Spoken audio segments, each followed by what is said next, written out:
You are tuning in to an exclusive one-on-one interview with Honeymade, Honeytribe, Honey. So I noticed this about myself recently that I would say for like the last 3 years now, I've just really been over that whole narrative that you have to be surrounded around, because a lot of times we see that these people be fake friends. Even in the movies, the Lifetime movies, we see a lot of times where it just never turns out to where all of those women that we surrounding you were. I've come to the realization that I'm a lot more happy and more at peace with less people, especially over at Honeytribe. I'm very proud of the tribe. I've seen many different people that have been here years ago still coming and still letting me know that they're on my side. And how people that we've cut off a year ago, 2 years ago, 3 years ago, chosen ones. Like, if you notice, a lot of times we cut these people off, and you'll find out whether it's through divination, psychic readings, your own just smart intuition. You'll have that moment where you're just like irritated, like, oh my God, this person is still bothering me, this person is still speaking on me, this person is still harassing me. And a lot of times I notice that is the very reason why a lot of us just decide to not even give people what the people that I cut off 5 years ago are doing, and then like things that I shared with them, or things that happened to me, they're now still trying to force me to relive these moments, and I have not dealt with them since 4 or 5. And here we are 5 years later, and this person is literally doing the same. Like, being vulnerable in love. Like, I am grateful for, the situations that I have experienced where I feel like, in most of the most positive ones were ones where we had like the most, what do you call it, adversity, opposition, judgment, criticism thrown at us. Those were like the most loyal relationship experiences that I had, like where the person loved me, appreciated me, flaws and all. But everything has a season. Some stuff is not meant for a lifetime. When I started to find out about my spiritual covenants, which is another taboo topic nowadays in the spiritual community. But I realize now that if I ever were to, which I've given it some thought, if I ever were to, once I get where I want to be in life, I don't have to be just loaded with all of this money, or have the dream what do you call it, the dream status or anything like that. Of course not. Love is love. If a person loves you, you should want somebody to love you without all of that. You should want somebody, because what if you up and lose it? Things happen. What if you grow sick or something happens, so depression, and even for some women, suicidal thoughts once the relationship has ended. It's like you can't see yourself without this person anymore, and you're begging and pleading. And a lot of us have done that because I like to get on social media sometimes and interact with other people around the world. I like to, write my own music. I like all of this stuff aside just because this new, situation comes, and I feel like in small doses. I feel like that's okay. That's okay to be happy, to be attracted to each other, to like each other's conversation. And I would absolutely take her advice. She taught me about not wearing your welcome out and things like that, because her mother taught her, and her mother, they were really, really like old-fashioned value type. I mean, she was a great woman. She just fell victim to drug addiction.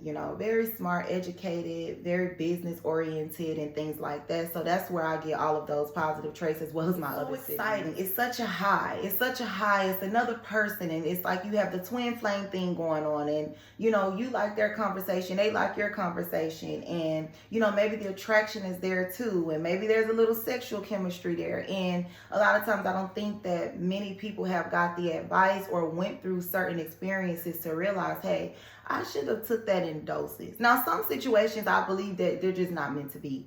But my advice would be, for anybody that does think about dating, because there are some great people out there. There's people out there working on themselves now. There's people out there that have been doing the work. There's people that are trying to get out of unhealthy relationships and toxic situationships, should we say. And I just feel like a lot of these people are also, being put on a certain journey to enjoy each other's company, whether on the phone, whether in person, over line, or however. But I just think that people should also incorporate that in dating. You know, small doses. You know, of course you're gonna get bored with each other if you're on the phone for 3 or 4 hours. Today's society with social media and all of the different apps and stuff like that, everything is about, you know, the whole pull-up culture and, you know, let's hurry up and meet. And people wonder why it always ends with, you know, one of the people crashing out or one of the people betraying somebody, you know, because they're bored or whatever, you know, or they got some type of information about you too quickly. Maybe, you know, because they have triggers, you have traumas that you've been through in the past. But maybe that should have been something to where after the loyalty was solidified, after you realizing their character and things like that, okay, now you can have a talk with them about some things that went on in your past that you want to be honest about. Hey, I was a part of this at one time. I was a victim of this at one time.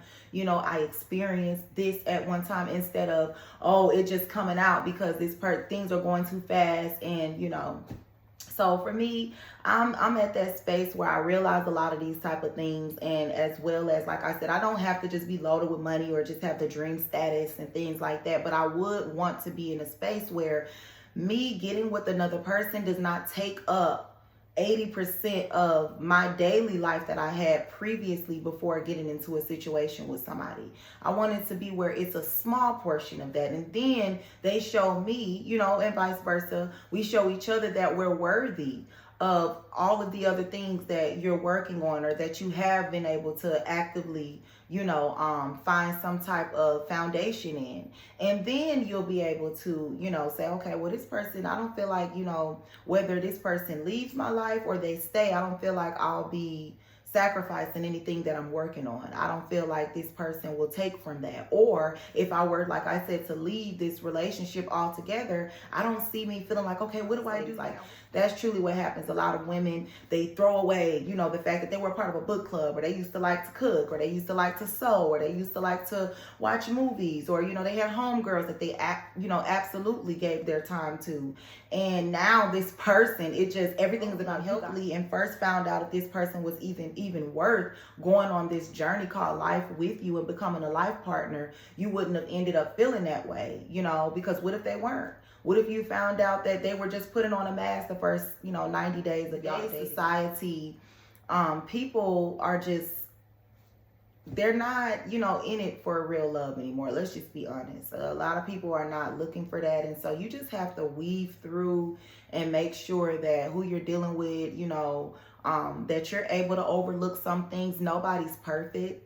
Okay, but I do value honesty. Like, honesty is so important to me. I don't want to have to find anything out on my own. Hey, even though I'm not going to do this when we're in person, we're going to talk about, hey, you know, I don't like when you said that in front of the girl in the store. You know, that kind of really made me. So I'm looking for healthy situations. And so, again, I do want my finances to be, I do want to be completely 100% independent on my own. And I am looking for somebody that also can carry their own personal situation, me being targeted and, you know, being placed, you know, through several humiliation rituals, just plainly boldly out of envy and jealousy. That has nothing to do with my true work skills, my drive, my ambition, the skills that I've accumulated over several jobs, you know, that. So I just kind of have to put that out there as a disclaimer, because people forget, you know, what I've been through as far as being targeted.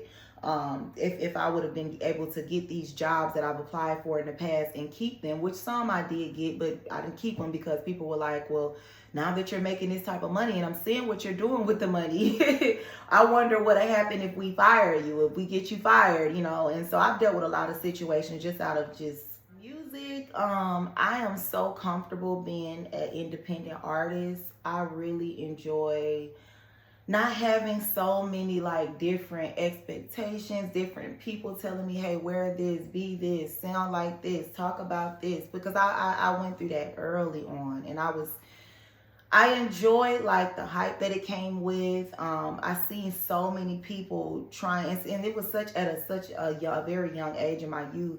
I watched the CEO turn down a lot of people. I also watched him sign a lot of people, even though he had his favorites.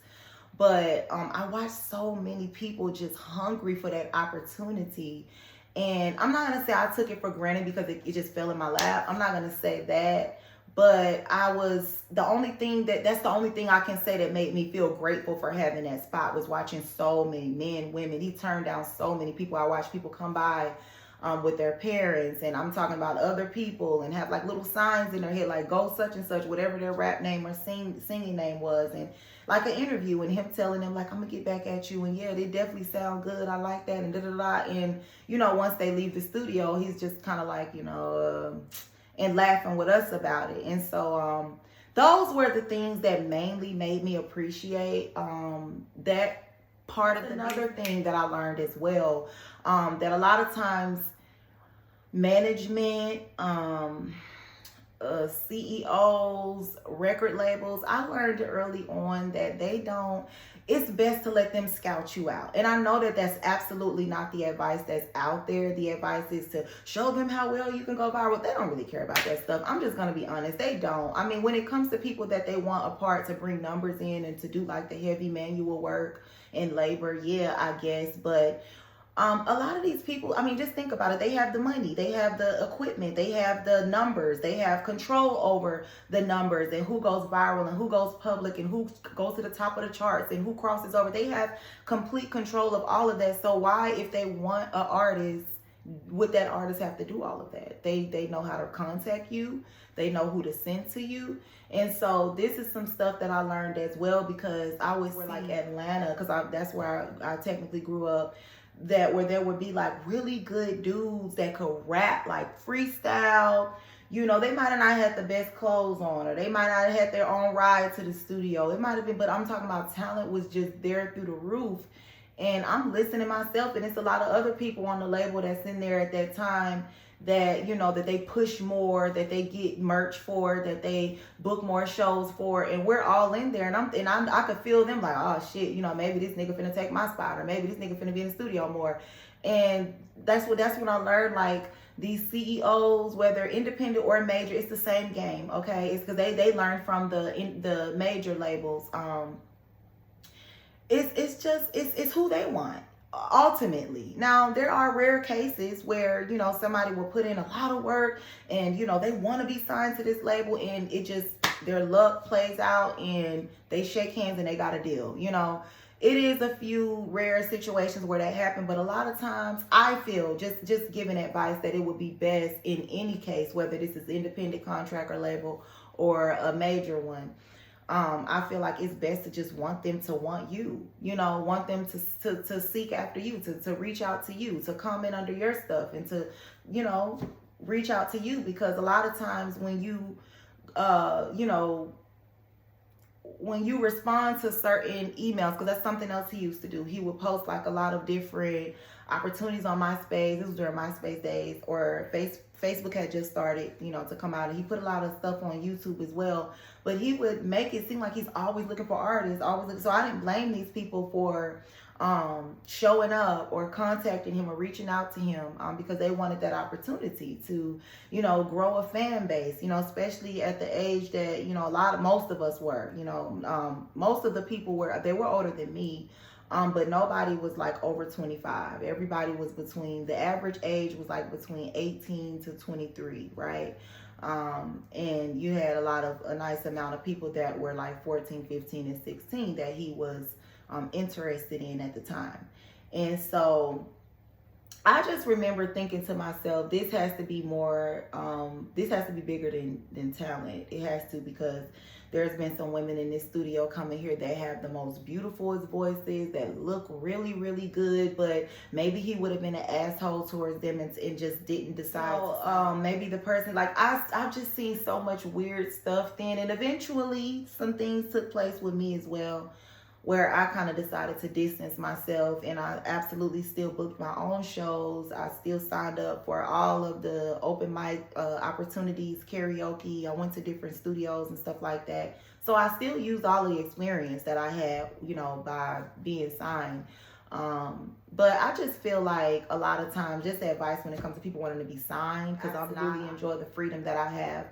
Being an independent artist. Now, if it comes up where, I feel like certain people meet my requirements, where I can still be flexible with, my creativity, my expression, and things like that, then yeah. But I'm not with a person wanted me to put a signature on a piece of paper like I've done in the past, and whoever I want to be, whatever visions I have, whatever song ideas I have, all of that goes out the window. It's now all about what I want, what we create, what me and my producer and my production team, what we come together and say, hey, we were playing this beat and you came into mine. Because that's a lot of times how it works. And you'll just be kind of sitting there like a empty, like just, they'll play the music, the CEO or the producer, they'll be telling you like, yeah, I was thinking about you when they played this, you know what I'm saying, when he was making this beat, and I want you to you can come on like this, and that's the role, that's how it goes. And you're just kind of like, well, what the hell? What am I having, what am I having creative downloads for if I never ever get to put these things into play? It's not about anything that I want. And so I think it's a good idea to take those type of opportunities if you're somebody that absolutely cares nothing about music for real. You don't really care about music. You don't really care about showcasing to the world who you truly are through music. And you just want people to be like, yeah, you made it, you're famous. It would be great for you. But for a real artist, I feel like it's just gonna, I think independent, like the independent artist, the indie artist, the underground artist thing, you would do best at least for setting the tone for major labels or even, independent labels to be like, okay, that's who that person is. This is their swag. This is their style. You know what I'm saying? So yeah, that's how I feel about that. I do want to get into, maybe I could do like a booking agency, where they book me shows, they book me to, we're doing that type of business. But like I said, as far as signing away like my free will and my rights as far as what I want to do, I might want to just show up one day with my whole entire head wrapped, and be on some real, acapella stuff with no music and, and just flow, because I'm very spiritual. So all of that is so important to me. And so right now, I'm trying to work my way back into a music industry because I never worked my way out of it. I have a life, and I didn't sell my soul. I didn't sign away my soul or anything like that. So I've had children. I've went out and took the blessing of being able to live my life because I didn't sign my soul away. But music is fun to me. Rapping is fun. Singing is fun. Dancing is fun. I'm slowly going to get back into dancing as well, and not on a pole. Just more so 8 counts and choreography. I absolutely miss it. Over the years, I've still watched choreography videos, and anybody that's truly Honeytribe and that knows me, they know that these are all facts. So that's where I'm at with the whole, music business. I've absolutely love the independent business, because I'm gonna tell you now, there's so much competition and darkness and just betrayal in the more business and major music industry part, like where just the stuff that you wind up in, like people that you meet, people that just bump into you and they make it seem like it was an accident at certain events and stuff like that. I just feel like it's one big cage that never leaves you, from people that you wind up dating, people that you could possibly like. It's just not for me. You know what I'm saying? I love the independent music scene. I love being able to meet people who also don't have any chain. So yeah, but right now I am trying to work on a independent project called Honey the Mermaid. This is something that I was recently working on before running into some issues with the law. And so it has a mixture of, rap songs, me rapping, me showing off my rap skills, as well as me also singing, which I do both. I'm writing all of this and producing all of it on my own, and it's just a welcome back for me, for the people that have been missing me, the people that absolutely remember my face, whether it was from being out when I was signed, because we always, his calendar was very full, so it's, oh, this day we're doing this, and I feel like it's absolutely okay to do that. But I think that it's better for some of us to do that just more in an independent way. So that's what I'm working on now, as far as like my music and stuff like that. Being targeted, I think being targeted has helped me, because I've been able to see in different scenarios how the world responds to everyday situations. A normal person that loses their job, loses a family member, maybe loses their home, maybe something goes wrong with their health and they're not as active, or they can't participate in the same activities. I personally feel like it just gives you a 100% authentic view of people in the world. And it can be surprising. It can be surprising, especially if you're just naturally a nice person, or you wanted to believe the world was the same, to say the least. And so being targeted, I feel, helped me when it comes to certain skills, talents, and just goals that I have in life, because it helped me eliminate, looking for quote unquote loyalty or support in the world, and being that to myself, any way that I can alone, whether that's researching, whether that's reading, whether that's being quiet and meditating, whether that's no matter what happened, just never being upset. Like absolute advice from people that used to say things like, you can't control nobody else, you can only control yourself. Like I took that and I ran with it. I'm like, well, okay, I control this about myself, I can control that about myself. Like I absolutely took that advice and ran with it. So my self-love, my loyalty to myself, me on the pursuits in the past of trying to find that, I found it in God. So that's what I did when I seen the truth. That's what, me being targeted, that's what it ultimately did when it comes to assisting me with my goals and certain skills and passions that I have in life. I was able to see that, hey, when things are going good, they're there. They're clapping, they're supporting you, they're liking it, they're thumbsing up. But the minute that you slip up, the minute that something negative happened in your life, they all flee at the same time. So that's what motivated me to absolutely be my own best friend, to, love on myself, me, myself, and I. Okay, Honey Tribe, I hope you guys were able to enjoy this interview.